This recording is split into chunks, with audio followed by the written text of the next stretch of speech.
கோவை மாவட்ட கூடைப்பந்து சங்கம் சார்பில் தேசிய அளவிலான கூடைப்பந்து போட்டிகள் கோவை நேரு அரங்கில் தொடங்கியது. போட்டிகளை சக்தி சுகர்ஸ் நிறுவனத்தின் தலைவர் மாணிக்கம், சிஆர்ஐ பம்ப்ஸ் நிர்வாக இயக்குநர் செல்வராஜ் துவக்கி வைத்தனர்.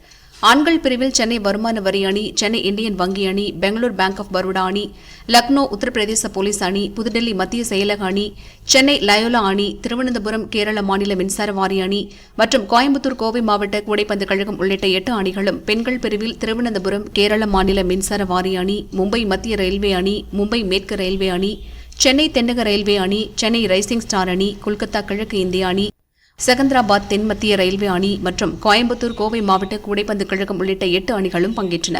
வரும் 9ஆம் தேதி வரை நடைபெறும் இப்போட்டிகளில் வெற்றி பெறும் ஆண்கள் அணிக்கு நாச்சிமுத்து கவுண்டர் கோப்பையும், பெண்கள் அணிக்கு சிஆர்ஐ பம்ப்ஸ் கோப்பையும் வழங்கப்பட உள்ளன.